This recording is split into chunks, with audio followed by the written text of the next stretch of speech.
para uma praia. Se botar uma praia, ela rapidinho vai aceitar. Vocês adoram a praia. Pronto. Muito Olha só, bom. eu achei que foi o seguinte, né? A Loucura Nossa de Cada Dia, que ela escreveu, e aí foi publicado com autorização dela, né, exclusivamente para ser trabalhado nessa jornada do Nordeste, da EBP Nordeste. Poderíamos ver, por exemplo, como ocorre a Lacan vincular alucinação e acting out. E a gente passou, reconheci alguns pontos daí que a gente passou, né? Enfim, aí eu achei legal pegar. Lacan analisa o famoso caso dos miolos frescos. Trata-se de um paciente de Ernest Cris, que diz que, a cada vez que sai da sessão, vai a um restaurante nos arredores e come miolos frescos. Há toda uma análise sobre sua ideia de que é um plagiário, ou seja, não tem ideias próprias. Há toda uma interpretação. Comer miolos frescos é uma maneira de falar metaforicamente do plágio. Nessa ocasião, Lacan não segue absolutamente esta vertente, falando da presença da foraclusão. Ele não usa a palavra foraclusão, e sim Verwerfung, que é foraclusão, né, para a gente, mas a Verwerfung relacionada ao que se apresenta neste acting out, ou seja, que o que está suprimido volta no prato. É só uma analogia foraclusão, né? Do que o que está foracluído no simbólico retorna no real. E aqui ele faz essa analogia dizendo que o que está foracluído retorna no prato, né? São os miolos frescos, que o analista não pôde captar, né? Não volta como uma ideia tipo sou um plagiário. O que está suprimido volta como uma comida, algo que se come, diz Lacan. Mas quanto ao ato em si, o que compreender dele, se não ver nele propriamente uma emergência de uma relação oral primordialmente suprimida, o que sem dúvida explica o relativo fracasso da primeira análise, era uma pergunta. Mas quanto ao ato em si, o que compreender dele, se não ver nele propriamente uma emergência de uma relação oral primordialmente suprimida, o que sem dúvida explica o relativo fracasso da primeira análise. O causal nesse acting out é a relação oral primordialmente Verwerfung foracluída. O que está foracluído é a relação oral. Lacan situa esse acting out dizendo: há um objeto A, oral, que não foi capturado pelo simbólico, que não foi tomado por um significante e, precisamente porque, para este paciente, o objeto oral não foi capturado. Bom. De novo, então, acho que é uma pergunta, né? E, precisamente porque, então, para este paciente, o objeto oral não foi capturado pelo significante, pelo simbólico, ele reaparece no prato, ele precisa comer. E ele precisa comer. Caberia a pergunta, o que isso quer dizer? Que na vida desse sujeito, o objeto oral não foi simbolizado, não foi significantizado? Lacan não diz isso. Diz que o erro do analista foi não ter interpretado o objeto oral. Ou seja, por que ele não interpretou a oralidade do paciente? Por que não ter interpretado essa função oral da qual o paciente dava provas na sessão? O paciente sai e come miolos no restaurante que fica na esquina do consultório do analista. Devemos destacar que a ideia de Lacan é exatamente...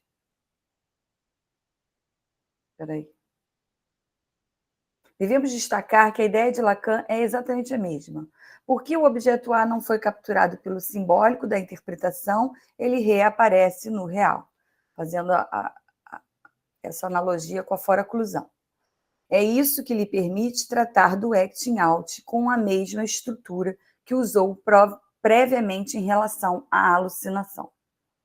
Então, o que eu pude entender aqui, tem mais coisas. Quer que continuem lendo? Está ajudando a entender? porque foi aquela passagem que a gente ficou meio assim mesmo. Por que que ele está... Mas ele está falando de uma fora-clusão do objeto A, é isso? Ele está fazendo uma analogia da fora-clusão e algo que reaparece, né, por conta da falta da interpretação do analista. Mas por que que Lacan fez essa analogia do acting out à alucinação? Aí ele está usando o exemplo dos miolos frescos e do que Lacan também falou um pouco, do fato do analista não ter interpretado, né, com uma forma de explicar essa analogia da alucinação com o acting out.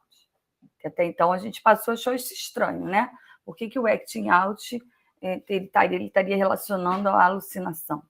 Né? Então, ela pega justamente essa passagem, né?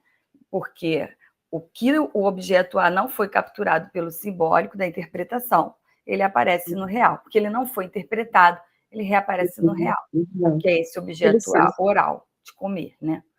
Que é o real. É isso que lhe permite tratar o acting out com a mesma estrutura que usou previamente em relação à alucinação, que no momento anterior ele tinha feito essa relação.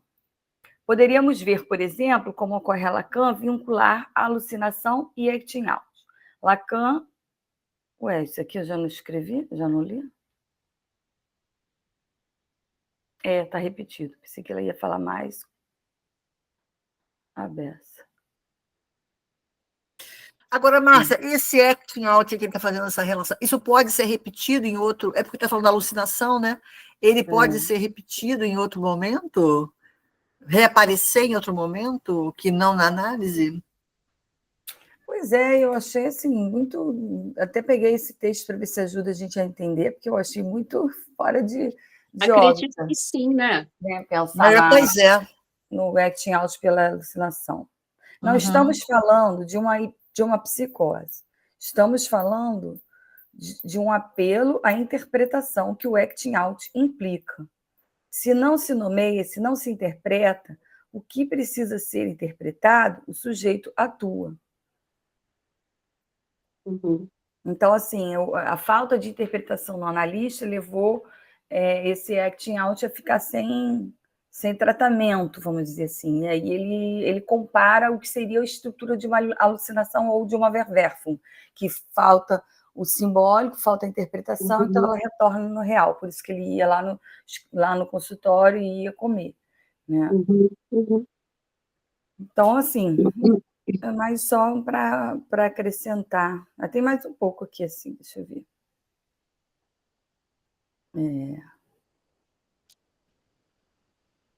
Não fazemos esses cálculos, mas se tivermos que colocar na balança... não, que foi uma pergunta que a pessoa fez sobre transferência negativa. Transferência é transferência, tal. Tudo bem. O acting out é mais difícil. Ele se dá sob transferência, mas a partir do real, fora da sessão mesmo. É interessante, né? Lembra que a gente falou que ele se dá sob transferência ou não se dá sob transferência, ou é uma resistência à transferência, né? Ele se dá sob transferência, mas ele se dá lá fora a partir do real. Quero dizer que, nesse ponto, devemos falar de uma fora-clusão restrita, que é a do nome do pai, e de uma fora-clusão generalizada. Assim, podemos perceber que a fora-clusão do nome do pai é um caso particular da fora-clusão generalizada que implica esse mecanismo. O que não está enlaçado ao simbólico reaparece no real. Isso que eu ia falar, então. Não, então, essa questão da fora-clusão, essa forma como ela fala aí, está mais ligada à questão da fora-clusão, né? Quando ela fala que está fora da interpretação do escopo ali do analista, né? É interessante. Mais que ela traz, lendo isso do Seminário 10, justamente onde ele faz essa analogia do acting out com a alucinação, e também comenta esse caso dos miolos frescos. A gente passou por isso, né? Mas, enfim, ela fez essa ligação aí das duas passagens e explicou por essa analogia, né? Aquilo que não foi interpretado, já que o acting out se dá fora do consultório e no registro do real, que ficou sem interpretação simbólica, que a interpretação é simbólica, retorna no real. Por isso que ele ia lá nesse objeto oral, esse objeto A do real, e passava ao ato de comer os miolos frescos. Uhum. Mas é isso, foi um retorno, né? Está lá atrás, mas porque a gente passou por isso com um estranhamento, né? E quando eu estava lendo esse texto, até por um outro motivo, esse texto é enorme, estava falando sobre psicose, um texto que fala sobre psicose, né, também. Então, aí eu passei nessa parte do seminário 10, aí eu cortei, colei aqui no meu bloco de notas para trazer para a gente, porque a gente passou recentemente por isso. Né?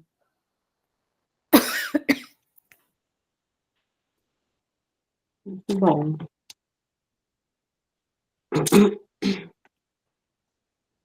Quem quer ler? Alguém quer ler? Quem gostaria, gente? Posso ler. Então, vai lá. Ele já começa com uma frase boa, né? Bom, é essa parte 10 aqui, né? De uma falta irredutível ao significante, não é isso? Isso. Então, ele vai falar sobre topologia diferencial dos furos, uma falta que o símbolo não supre, o objeto na transferência, deve ser Margaret do Little? Não, é Margaret Little, e seu grande R, interpretação, corte. A gente já começa com uma frase boa, ó. A angústia, como nos ensinam desde sempre, é um medo sem objeto. Cantilena, já poderíamos dizer aqui, em que se enunciou um outro discurso, Cantilena, que por mais científica que seja, aproxima-se da cantiga de acalmar crianças, pois a verdade que enuncio para vocês, eu a formulo assim, ela não é sem objeto. Isso não quer dizer que esse objeto seja acessível pelo mesmo caminho de todos os demais. Já sublinhei que seria mais uma forma de nos livrarmos da angústia dizer que um discurso homólogo ou parecido com qualquer outra parte do discurso científico pode simbolizar esse objeto, colocar-nos com ele na relação do símbolo a que voltaremos. Se a angústia sustenta.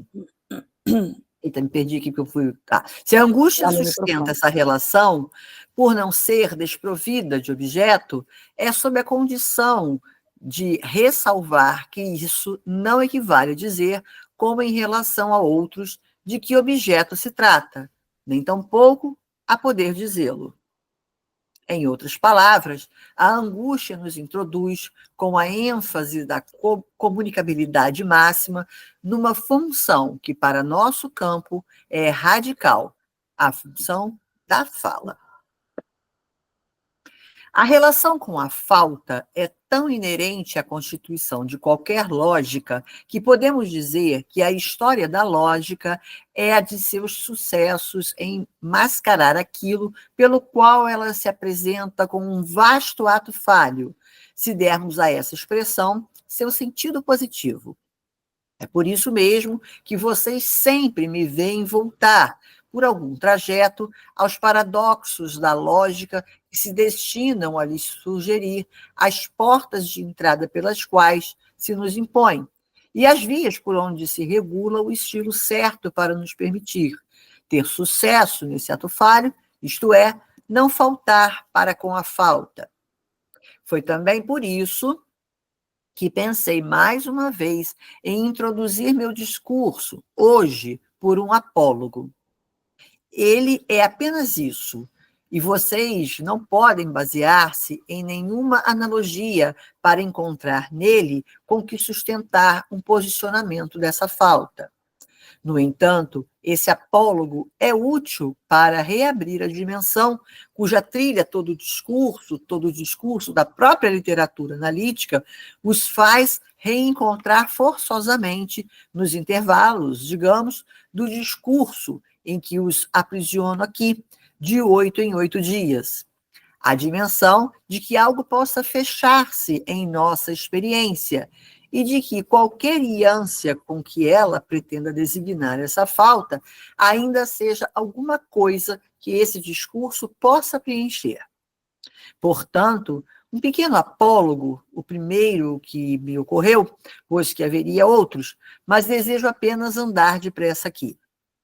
Eu lhes disse, em síntese, que não existe falta no real, que a falta só é apreensível por intermédio do simbólico. É no nível da biblioteca que se pode dizer: aqui está faltando o volume tal em seu lugar. Esse lugar é um lugar apontado pela introdução prévia do simbólico no real. Por isso, a falta de que falo aqui pode ser facilmente preenchida pelo símbolo. Ela designa o lugar, designa a ausência, presentifica o que não está presente. Mas observem o volume que está aqui, que comprei esta semana, e foi ele que me inspirou este pequeno apólogo. Na primeira página, ele traz a anotação: faltam 4 gravuras, de tal a tal. Mas será que isso quer dizer que a função Gente, da dupla... Perdão, muito interessante esse parágrafo. Eu marquei para mim, para levar para mim. Uhum. A falta não existe a falta no real. A gente associa muito, né, a falta no real, a incompletude, né, essa falta primordial, essa perda na divisão do sujeito, né, tudo que ele mesmo, até no início do seminário, coloca. Mas ela aponta para o real, mas ela não existe no real. Ela aponta para o real quando você vê. Está faltando um livro aqui. Quer dizer, ela falta no simbólico, e daí sim você sente lá no real. Eu sinto, se está faltando um livro, eu sinto. Eu sinto lá no real, lá nos fundos do cafundé do júri. Então, quando você vai procurar e não está ali em meio dos outros, né? Ou seja, aponta que a falta existe. Aponta que ela existe no real, mas ela não existe diretamente no real. Ela só existe porque ela é vista faltando no meio simbólico. Porque ela é simbolizada, né? Muito ela é simbolizada, mas ela é vivida como falta a partir do real, a partir da angústia, sim, né? Você se angustia porque faltou alguma coisa, porque né, aquilo sumiu dali, porque a coleção estava completa e ficou sem o item. Você se angustia, então você sente a falta no real, mas você só a percebe a partir do simbólico, porque ela só existe no simbólico. Essa frase que é interessante, para não confundir. Não é que não há falta no real, você vive ela no real.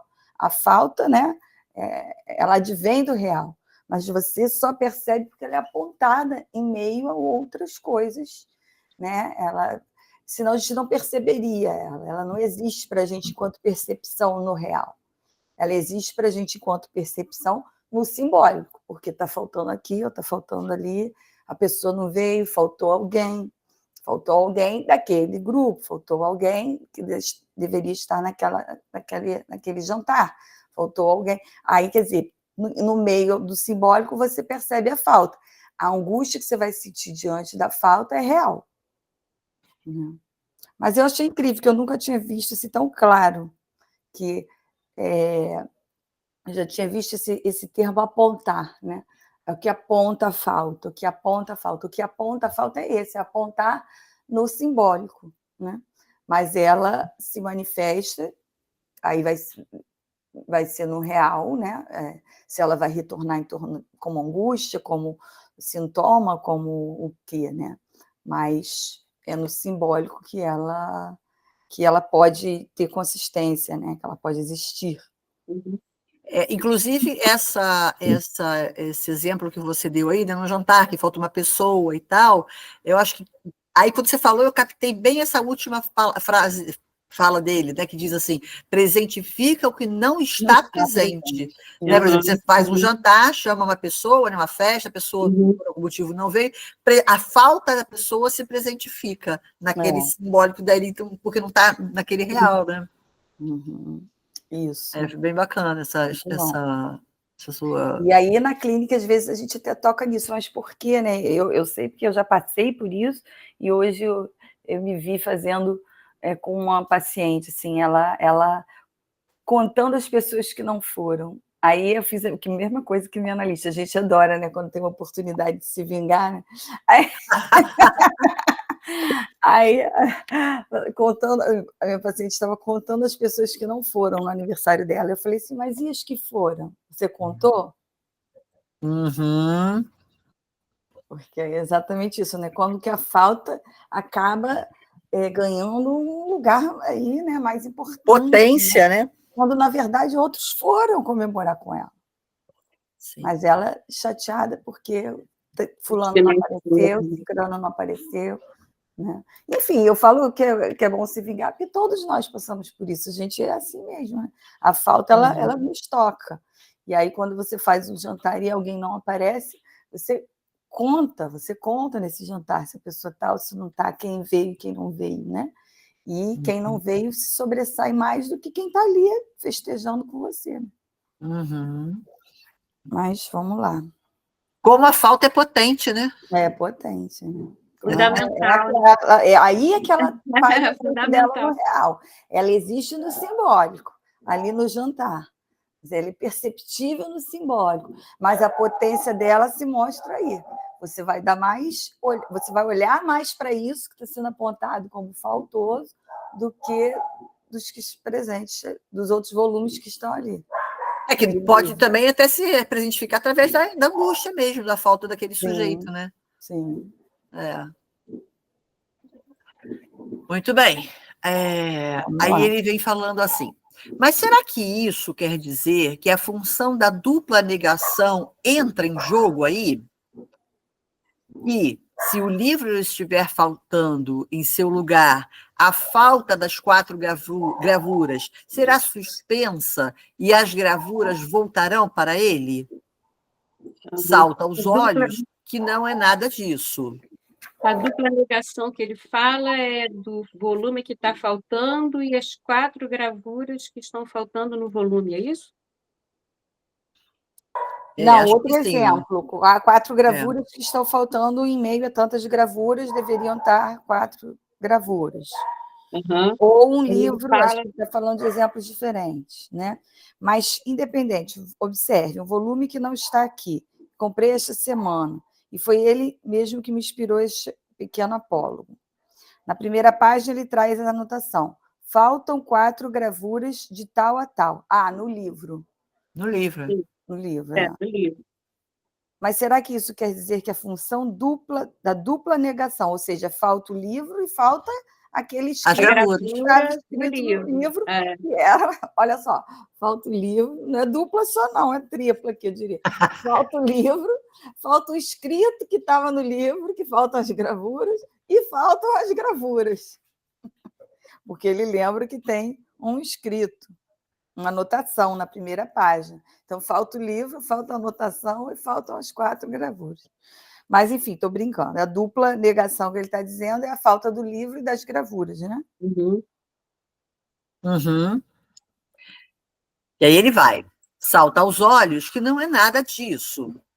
Este apólogo talvez lhes pareça meio bobo, mas aí está toda a questão da quando a transpomos os termos intuitivos sobre a inclusão da falta fornecidos pelo esquema euleriano. Qual é a posição da família no gênero, a do indivíduo na espécie? No interior de um círculo planificado, que é o furo. Se lhes fiz praticar tanta topologia no ano passado, foi justamente para lhes sugerir que a função do furo não é unívoca. Sempre se introduz na vida do pensamento o que chamamos por diversos nomes metafóricos, a planificação, a implicação do plano simples, mas que realmente se refere a alguma coisa, ou seja, ao plano como aquilo que constitui intrinsecamente o suporte intuitivo natural da superfície. Ora, a relação com a superfície é infinitamente mais complexa, como lhes mostrei ao simplesmente apresentar-lhes o anel ou o touro. Na aparência, essa superfície é das mais simples de imaginar. Mas quando a elaboramos para poder referir-nos a ela e sob a condição de considerá-la realmente pelo que ela é, uma superfície, vocês puderam constatar que vimos diversificar-se estranhamente nela a função do furo. Faço-os observar, mais uma vez, como convém entender isso. Aí está aí o círculo, essa boia aí, parece aquelas boias que a gente andava na praia antigamente, né? Aquelas boias de câmara de pneu. E aí ele tem o círculo irredutível, né? Um outro círculo irredutível e o círculo redutível do lado de cá, né? Os dois tipos de furos no touro. E aí ele segue. A questão é saber como um furo pode encher-se e vir a se obturar. Isso é representável como o encolhimento de um círculo. Embora qualquer círculo desenhado num plano possa encolher até não ser mais que um ponto, limite evanescente, e desaparecer, não é este o caso na superfície do touro. Nela, há círculos sobre os quais não podemos operar dessa maneira, mas basta desenharmos nosso círculo de outro modo para que ele não possa chegar a zero. Existem estruturas que não comportam a obturação do furo. Se desenho, é para não me exprimir de outra maneira. A essência do cross-cap, tal como mostrei a vocês no ano passado, é que ele não nos dá a diversidade dos dois tipos de círculo. Nunca há um círculo de redução pontiforme, independentemente do corte que vocês desenhem em sua superfície. Aí ele fez esse belo desenho aí na superfície mínima do cross-cap. Quer o desenhemos de maneira homóloga a do corte que faz parte no touro dos dois tipos de círculo. Me perdi. Perdão, vou voltar lá. Quer o desenhemos de maneira homóloga a do corte que faz parte no touro dos dois tipos de círculo, quer passando pelo ponto Y, essa letra grega tem um nome, né? Eu não me lembro o nome dela, não. Não sei se é Φ, não, né? Ah, não, é a lambda, não é? Acho que é a lambda. Essa é a lambda, não é isso? É. Então, vamos lá, dos dois tipos de círculo, que é passando pelo ponto lambda, né, privilegiado, para o qual lhes chamei a atenção no ano passado, vocês sempre terão no nível do cross-cap uma coisa que aparentemente poderá reduzir-se à superfície mínima, não sem que reste, no fim, seja qual for a variedade do corte, algo que se simboliza não como uma redução concêntrica, mas com uma forma irredutível, esta ou aquela, que é a mesma, a chamada forma do oito interior, que não podemos deixar de diferenciar da pontificação concêntrica. Agora, um professor de matemática caía bem aqui, né? Isso é uma topologia para a gente. É nisso que o cross-cap é bem complexo, né? Deixa eu pegar o livro do Maggio para ver se ele ajuda. Realmente, aqui deu... Foi complexo mesmo. Aqui Ele está falando assim, a figura topológica tem um furo, né? Eu acho que ele faz uma, não sei, uma analogia, não sei, com a falta, né? Porque a topologia ele vai usar para representar o irrepresentável, que é, né, o aparelho psíquico. O aparelho psíquico é um touro, né? Um touro. Você está com o livro do que? Einstein aí, Márcia? Estou com Introdução à Topologia de Lacan, de Naziot. É bem fininho e vai falar de cada objeto topológico. Tá, eu tenho aqui o do Edelstein, mas eu não sei. Construção visualizada do cross-cap, pensar o objeto A com o cross-cap e É praticamente Crosscap que ele trabalha, mas eu vi o touro aqui. Ó, a banda de Moebius, está aqui o touro também, ó. Crosscap aqui também já achei. A pronúncia é touro mesmo? Toro. Isso são de Toro. matemáticos, igual a Moebius, o euleriano que ele falou aqui, são os círculos de Euler. São todos matemáticos que ele puxa essa topologia. O Euler parece que é diferente da topologia porque é ponto a ponto, né? Tem uma simetria, né? O Euler são os A círculos topologia não. mas o Euler ele citou aqui, ó. Ela não tem aquela simetria nem no espelho, né? Não. O Euler ele usa direito, para esquerdo, fazer o alienação e separação. Círculos de Euler que ele usa. Porque a gente vai chegar lá ainda, né? Na alienação e separação, aqui no Seminário 10. Eles são com esses círculos. Realmente, eles são bidimensionais, não tridimensionais. Aí aqui, ó, tem a garrafa de Klein. Esse livrinho parece interessante, bem pequenininho, a banda de Moebius. Eu estou aqui com esse aqui, ó, não sei se vocês têm por aí, o modelos, esquemas, grafos. Não, tem tudo, dos né? filmes de Lacan, do Edelstein, que ele também dá uma introduçãozinha boa. Eu posso, de repente, tirar uma foto e botar lá no grupo para a gente depois dar uma olhada. Né? Legal. Vou botar lá para vocês. Agora, Vera, você estava falando uma coisa interessante, né? Essa questão do aparelho psíquico que é irrepresentável. Volta um pouquinho nisso. Eu acho que ele usa a topologia para isso, né? Para representar esse irrepresentável, né? Só que é complicado. Oi? É complicado, né? Porque é uma coisa muito matemática, essa coisa das 3 dimensões. Ele introduz uma 4ª dimensão, mas ele representa isso num plano, né? Eu acho que é para representar o irrepresentável e para não, ele fala isso, né? É para não deixar a psicanálise no binário, no papel, no bidimensional, para trazer para a gente pensar o inconsciente topológico no sentido do, por exemplo, a banda de Moebius, né? Isso aí todo mundo já fica mais claro que é a própria capa do seminário. E congelou. Um simples 8 desenhado. Todo mundo piscou, de repente, foi só para mim. Ela não é um simples 8 desenhado porque ela tem um corte, uma torção e ela é colada de novo.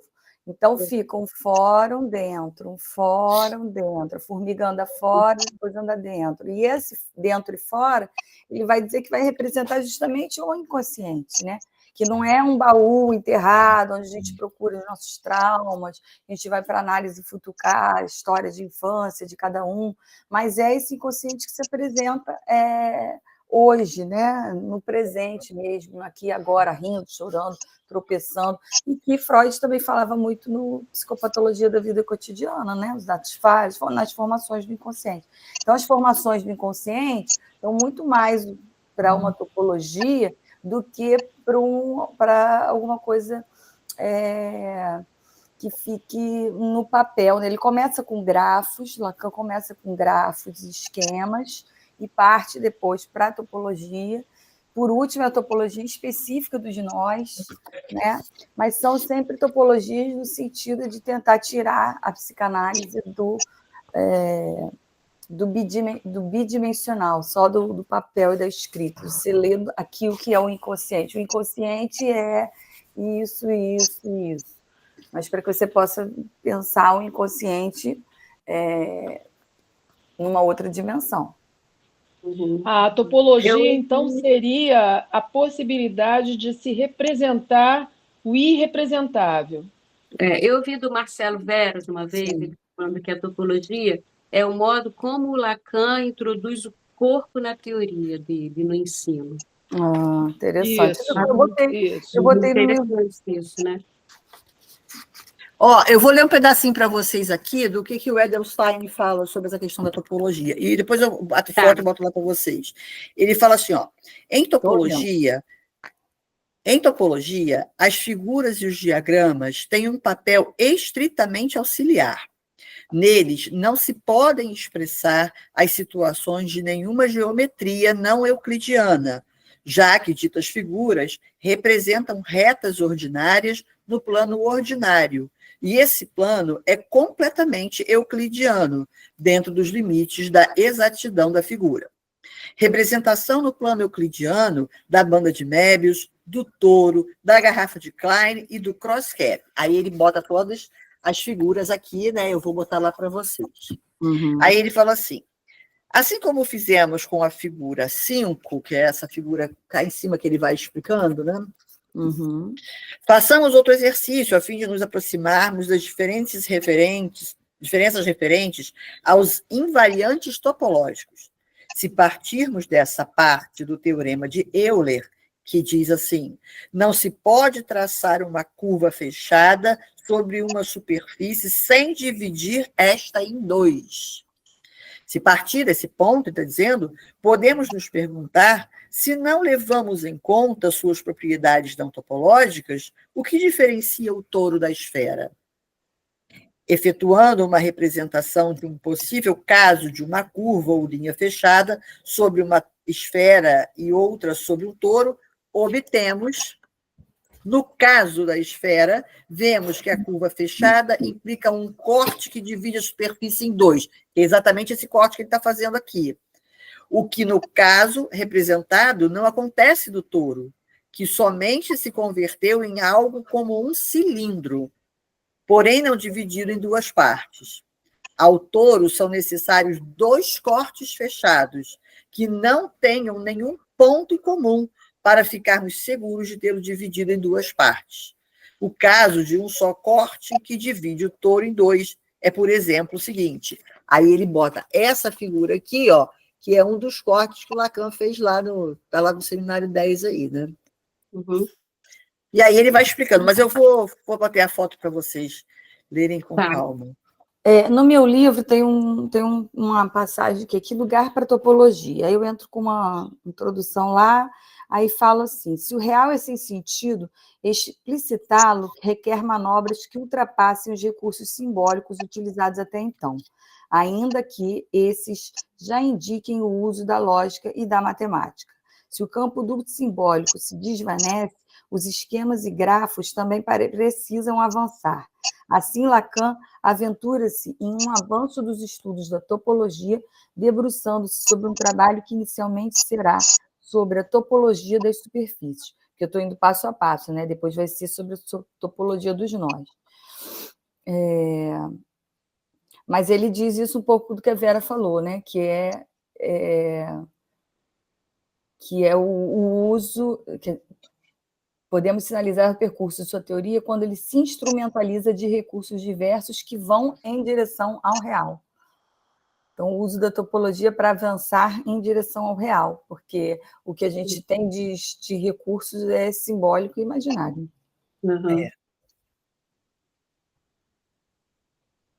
E assim, assim, o uso de modelos, esquemas e matemas já nos dão indícios do movimento lacaniano que sempre dá lugar à topologia na psicanálise. Lugar esse iniciado por Freud, que nos esquematiza o inconsciente em sistemas, indicando uma anatomia do inconsciente. Quando se pergunta desde Freud como um material inconsciente pode vir à tona como consciente, já temos uma evidência de uma esquematização topológica. Exatamente o que Delstein fala. E aí o Freud... O esquema do pente, né, do Freud. Aí tem o Freud vai fazer uma citação.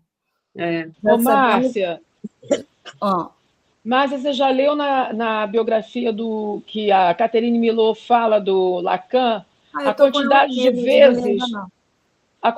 de vezes que ele construía esses toros, todas essas coisas. Mais de 200 vezes ele repetia isso com palitinho, com canudinho. Cara, devia ser muito chato esse homem. Nossa, não, e quando ele chega no 22, que ele quer porque quer o quarto nó. É o seminário 22, é só nó para cada lado, é rabisco para lá e nó para cá, e nó para lá. Aí no 23, graças a Deus, Joyce vem nos salvar encontrar o quarto nó de uma maneira poética, bonita, na literatura, e aí a gente esquece o 22 e pula logo para o 23, que o 22 é o fim do mundo, é só ele estar tentando, né? O 22 é dado o número do maluco, né, gente? Lá ele enlouquece tá ali certo. com nós. Aí tem uma citação de Freud, falando do inconsciente. Já sabemos de onde partir com relação a isso. Dissemos que a consciência é a superfície do aparelho anímico, ou seja, determinamos-la na quantidade de função que o sistema é, e especialmente o primeiro a contar desde o mundo exterior. E espacialmente, não apenas como função, mas também no sentido de dissecção anatômica. Nossas investigações terão que tomar também essa superfície perceptiva como ponto de partida. Freud, deixa eu ver em que texto, 1923. Então, ele, né, quer dizer, Lacan, não sem Freud, mais uma vez, só que muito mais intenso, né? Aham. Depois eu vou tirar a foto, não estou conseguindo tirar a foto agora, não. Essa foto do cross-cap aqui, do Edelstein, está bem mais.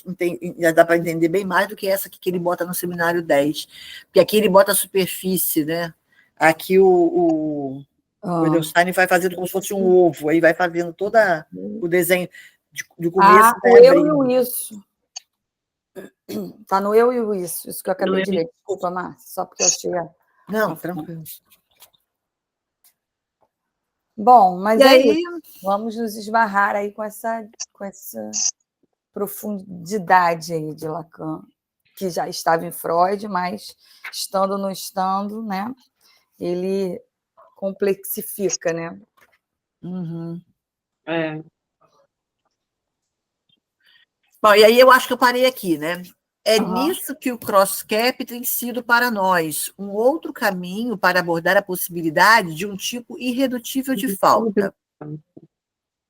A falta é radical da própria constituição da subjetividade, tal como esta nos aparece por via da experiência analítica.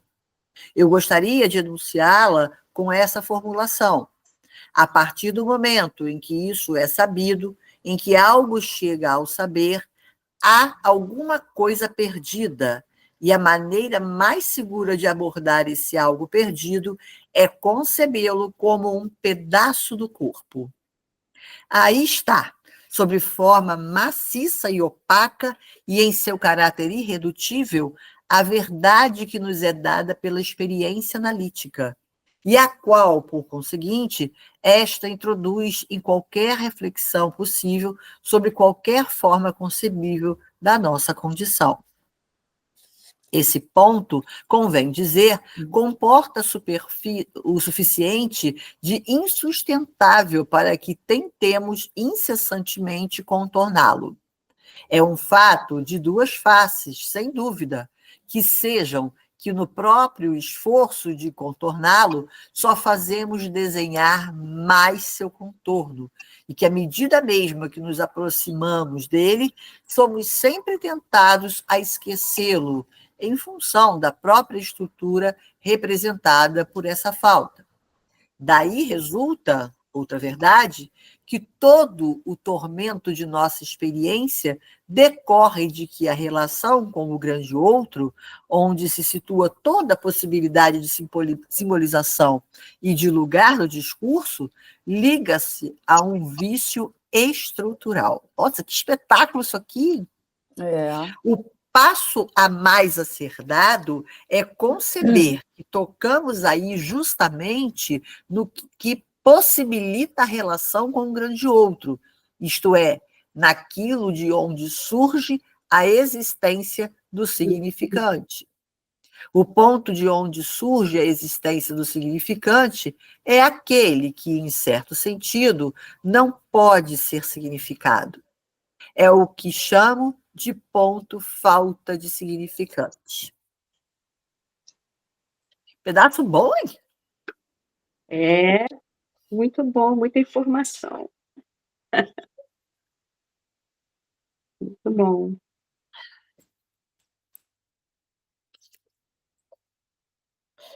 E aí a gente para por aqui, né? Ou segue para a parte 2? Que vocês, já tem 5 minutos aí, vocês querem seguir? Faltam 5 minutos, não sei. O que vocês acham? Eu acho, para começar outro capítulo, né? Tem 2, acho que Outra não sei se parte, né? Agora, e agora ele vai É. abordar uma coisa totalmente, né, sobre a Margaret Little, grande resposta R do analista, sei lá. Eu queria falar até com vocês, eu tenho um texto da Ângela Bernardes que fala exatamente isso, assim, se vocês quiserem também se interessar sobre essa resposta total do analista da Ella Sharp. Não, Margaret Little. Ella Sharp. Ela Sharp a gente trabalhou bastante. No seminário 6. Bom, então, na verdade, ele coloca essa topologia para fechar a ideia anterior, né? Para poder avançar no real, localizar o furo no real, porque ele não é localizável. Ele é localizável quando ele está ali na nossa estante, quando ele está ali no simbólico. Ele fez todo aquele que ele chamou apólogo, né? Para depois chegar na topologia, que é onde se localiza, de alguma forma, o furo também, né? Então, e aí, se a gente partir do simbólico dos livros, do jantar, das pessoas, mas como se localiza o furo, né, no touro, no cross-cap, né? E aí isso dá para pensar, então, a partir daquele do touro ali que ele faz, que mesmo que se tente reduzir minimamente esse touro, né, esse círculo com esse furo no meio, esse furo não desaparece, ele vai estar sempre ali. E vai ter sempre, olha aqui, essa imagem eu achei legal. E vai ter sempre inúmeros furos também. Cadê? Olha, é tão engraçados esses furos, dentro do touro, ó. Dentro do touro. Sim. Você vê que no concreto... No concreto, né, pessoal? Tudo tem furo, né? No concreto, né, a gente, o corpo do ser humano, os ralos de nossas casas, tudo tem um furo, né? Por onde alguma coisa escoa, né? Mas esse furo está sempre no plano simbólico. Você vê que tem um furo no ralo, você vê que ali o ralo não está sem furo, você vê que, né, enfim. Mas como alcançar esse furo, eu acho que essa é a intenção da topologia que a gente estava pensando aqui. Por que esses raios de topologia, né? Como alcançar esse furo que é composto no infinito, né? Esquema simplificado destinado a mostrar a impossibilidade de desenhar um touro num plano projetivo. Você não desenha um touro aqui. Como você sempre vê o livro faltando o ralo, os outros furos. Né? Esse é uma figura topológica impossível de ficar bidimensional. Então, eu acho que ele deu aquele prólogo que, para a gente, eu achei bem interessante, de sentir a falta a partir da presença, né, de quem está presente, né, e partir para a topologia para tentar localizar esse furo, essa falta em alguma coisa que não é exatamente possível de simbolizar. Eu lembrei agora, já que a gente começou falando da falta, eu lembrei agora desse significante furo, quando a gente usa para dizer exatamente da ausência, da falta do outro, na ação, na presença. Pô, você furou comigo. Que furo é esse? Né? A gente usa isso como significante, né? Eu não tinha ainda me detido nessa coisa. Que representa realmente a falta. E que a gente está ali apontando. Né? E é sempre algo ruim, né? Levar um furo. Algo inusitado, eu não diria nem ruim. Algo a ser explicado posteriormente, né? Mas, né, levar um furo, a pessoa furou, faltou, né? Tá também no campo simbólico, mas é algo que toca nessa angústia aí, enfim.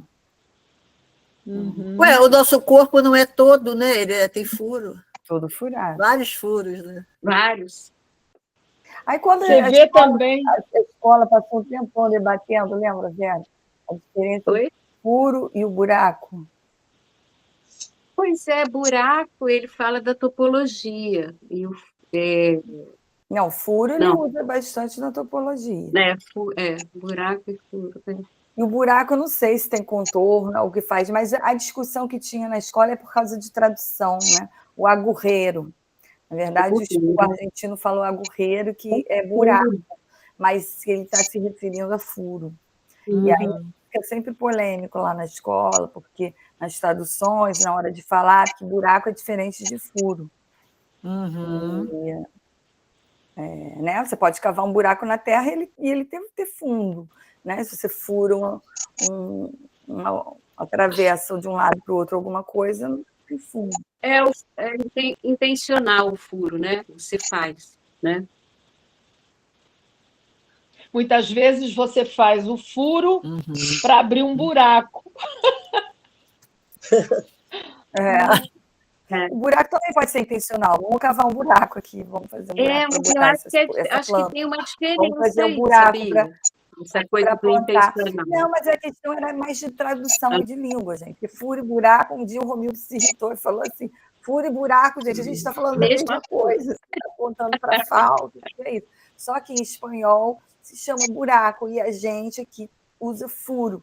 A gente não usa buraco, você vê nos escritos, nas traduções do Lacan, você vê aqui no Naziot, tudo é furo. Mas para o espanhol usa agurreiro, que é buraco. Aí, por isso, essa polêmica aí, mas também não leva a nada, só levou na época, será que há uma diferença? Será que essa tradução é a melhor? E é interessante também que a gente for falar do buraco e do furo como uma falta. Tá aí traduzido uma falta mesmo, né? Pois é, mas é interessante porque o buraco necessariamente ele pode ter um fundo, ele pode ter uma parada. Né? O buraco que você cava para plantar.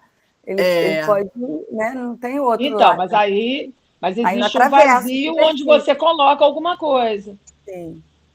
Né? Mas não atravessa a superfície, né? Como o furo. Pois é. Enfim, mas eu acho que foi um debate mais sobre tradução, sobre usar o termo. Eles continuam usando agurreiro e a gente continua usando o furo. E, bom, é isso aí. Bom, se eles entendem agurreiro também como um furo, como a gente entende... eu acho que eles como um espaço não preenchível, tá tudo certo. Agurreiro pode ser traduzido para a gente como buraco, mas eles falam de agurreiro como a gente fala de furo. É isso. Pois é, aí tem que entender, quando eles falam, o contexto de toda a fala deles. Se no contexto da fala dá-se a entender que é uma coisa sem fundo, né? Uma falta mesmo, tranquilo. Não, mas eles falam do agurreiro como a gente fala do furo. Por exemplo, se pegar o touro, eles usam o termo agurreiro enquanto a gente usa o termo furo. Então, eles estão falando de furo. Mas se você pegar o dicionário e tal, o agurreiro ele vai dizer buraco. Aí, por isso que certa vez rolou-se uma polêmica, se há diferença entre furo e buraco, se a gente pode usar os dois. E aí, alguns da escola brasileira começaram até a brincar e usar buraco também, em vez de furo. Né? Enfim, foi uma época aí, uma loucura qualquer. Então, nós temos furos ou buracos no corpo, aí já não sei. Temos tudo, temos furos, temos buracos. Temos e não temos. Verdade. Muito bem, então a gente parou aqui. Paramos no item 2, né? Item 2 da página 150, tá bom. Agora é a Margarete Pequena. Vamos fazer uma foto aqui? Eu já fiz uma ou outra só para finalizar. Vou fazer do celular. 1, 2 e... Ok. Eu vou publicar quando o material estiver no YouTube, que aí eu aviso. Porque ele demora um pouco a gravação, tudo. Tá bom? Tá bom. Beijo, Beijo, gente. Tchau, tchau. Tchau, tchau. Tchau.